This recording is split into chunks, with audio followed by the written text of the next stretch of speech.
Leitura do livro Mulheres da Bíblia, Suas Histórias e Legados, Antigo Testamento, a Mulher de Ló. A Bíblia não cita o nome da esposa de Ló. Na verdade, ela mal é mencionada em Gênesis 19. Mas o pouco que se registra sobre ela é um tremendo alerta, um aprendizado importantíssimo para todos os que querem ser vencedores na volta do Senhor, especialmente nós mulheres cristãs. Em Lucas 17:32, o Senhor Jesus, séria advertência: lembrai-vos da mulher de Ló. E ele disse isso no contexto de nos preparar para a sua volta. Após dizer que os tempos finais serão como nos dias de Noé, ele acrescenta que serão como nos dias de Ló, versículos 28. Na época de Ló, as pessoas se dedicavam a comer e beber, comprar e vender, plantar e construir. E no dia em que ele saiu de Sodoma, choveu do céu fogo e enxofre, e destruiu a todos. Com essas palavras, o Senhor profetizou acerca de nosso tempo, pois cremos que estamos perto da volta do Senhor.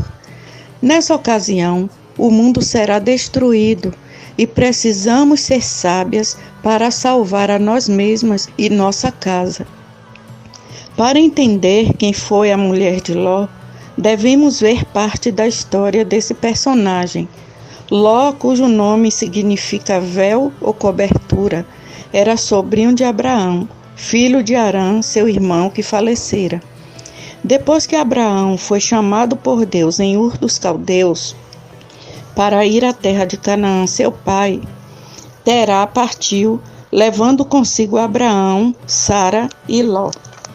Antes de ir para Canaã, porém, eles foram para Arã, ao norte.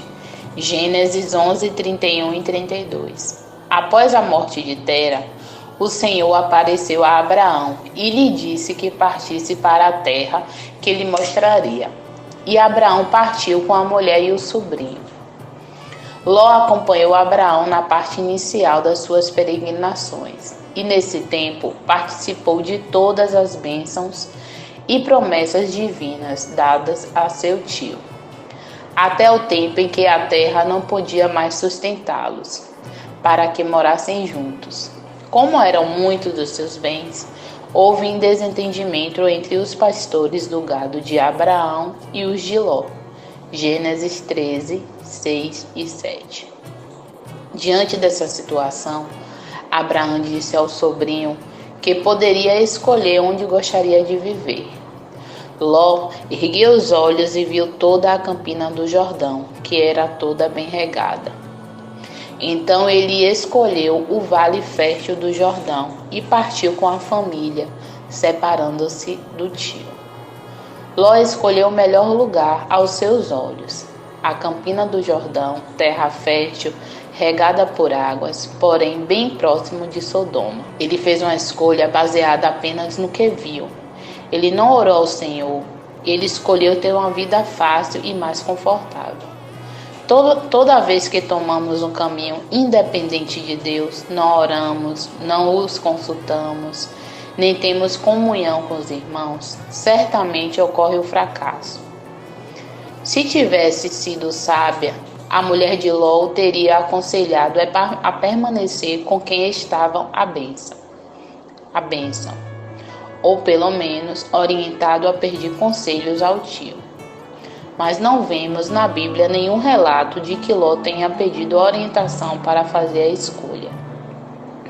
Eles foram morar nas cidades de Campina e iam armando as tendas, avançando pouco a pouco, até que chegaram a Sodoma.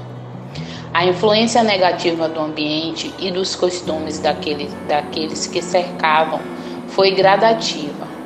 Por isso, Ló e sua mulher foram perdendo a capacidade de discernimento. Não percebiam o perigo de conviver num ambiente pecaminoso e caído. Os moradores de Sodoma eram maus e grandes pecadores contra Deus.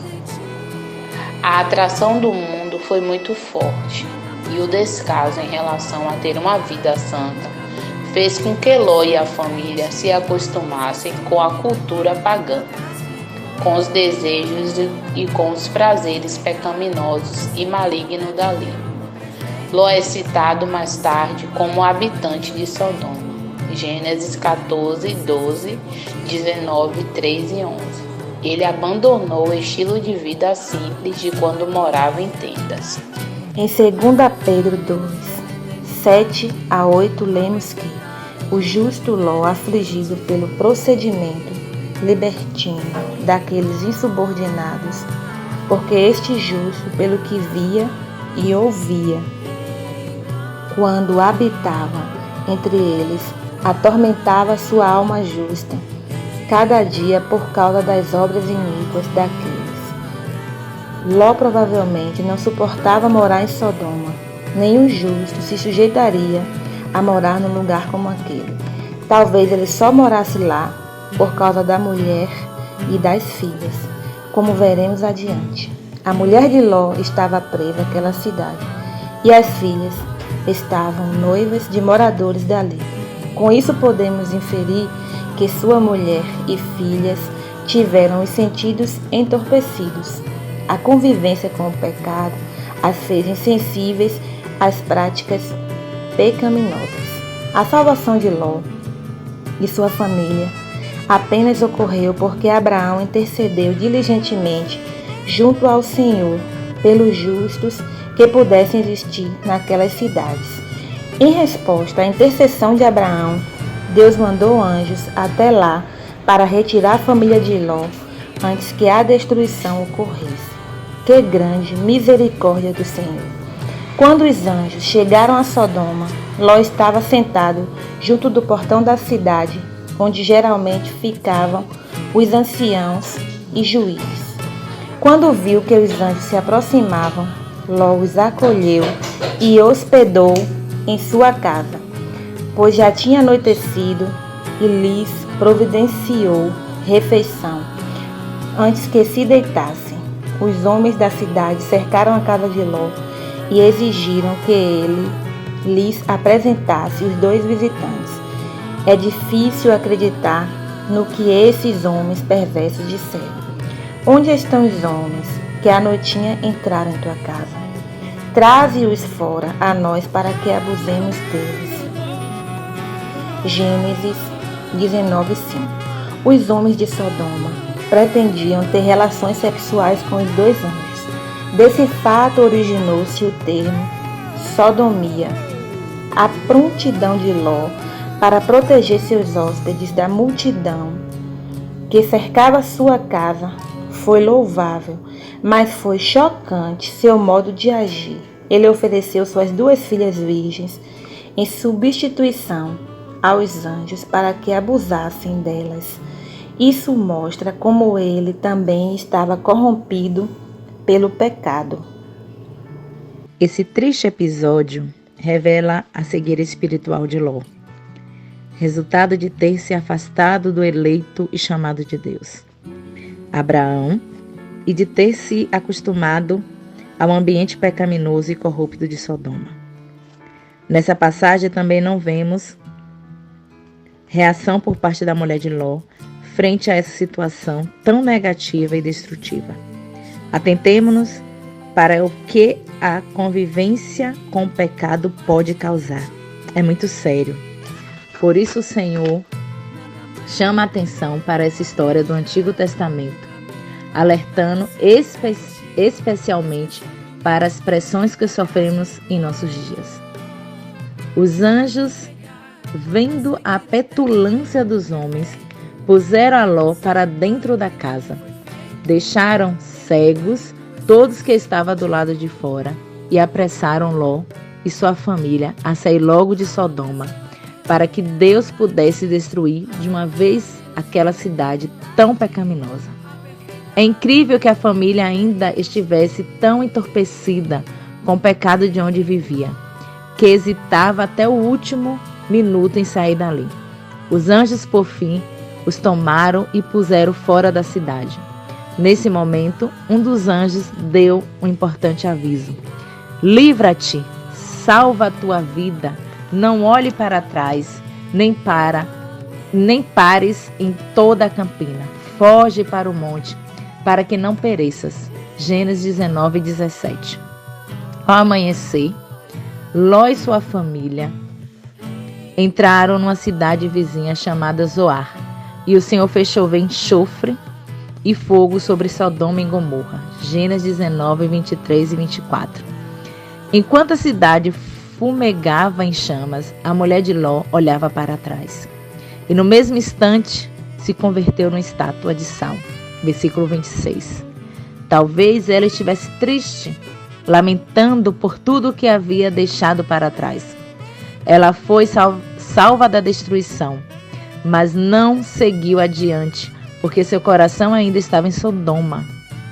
A mulher de Ló é a figura de um crente que não será vencedor na volta do Senhor. Que fim lamentável teve essa mulher. Alguém que havia participado de todas as bênçãos espirituais e materiais dadas a Abraão. Bom marido e boas filhas, família honrada e feliz. Pelo menos foi assim enquanto permaneceu perto de Abraão, que era abençoado por Deus. Quando se afastaram dele, porém, perderam a bênção. Conviveram e se acostumaram com o pecado. Tiveram o coração tomado e os seus sentimentos obscurecidos. Que fim trágico. A destruição de Sodoma, Gomorra e as cidades vizinhas ocorreu por volta de 2000 anos antes de Cristo e não se sabe ao certo sua localização, mas estudos indicam que seja ao sul do Mar Morto, onde se encontram estranhas formações de sal e betume. A situação atual não é melhor do que a de Sodoma. Pelo contrário, o mundo inteiro está cheio de corrupção, sensualidade, violência, maldade, egoísmo e todo tipo de pecado. A iniquidade está extremamente intensificada, os bons princípios e as boas preferências estão sendo retirados da sociedade. E ideologias contrárias à Bíblia, malignas e satânicas, têm ganhado cada vez mais força e influenciado muitas pessoas, inclusive cristãos. Diferentes conceitos entram sorrateiramente em nossa casa e se infiltram até em grupos cristãos. É tão sério que Mateus 24:12 diz que, por se multiplicar a iniquidade, o amor se esfriará de quase todos. Os dias são maus e exige esforço redobrado de nossa parte para buscar as coisas lá do alto. Chegará a hora em que Deus julgará todo mundo e, com ele, seus seguidores e amantes. Por isso o Senhor nos adverte: lembrai-vos da mulher de Ló. Não pense que a prática do pecado pode causar cegueira espiritual. A convivência com um ambiente pecaminoso e a tolerância a ele podem sorrateiramente introduzir passividade e mornidão. Fujamos desses ambientes, fujamos do pecado, afastemo-nos das coisas mundanas. Não olhemos para trás. Por isso, em 1 João 2,15, lemos: não ameis o mundo, nem as coisas que há no mundo. Esse sistema mundano é todo elaborado para proporcionar às pessoas satisfação sem Deus e levar os filhos de Deus a perder o foco nas coisas celestiais. Estamos em uma corrida e precisamos de foco para atingir a meta. O mundo faz tudo para atrair os cristãos. leva as pessoas a desfrutar com a mente, a vontade e a emoção dos empreendimentos, das ideologias, dos prazeres, da moda, da música, como se fossem coisas normais e boas.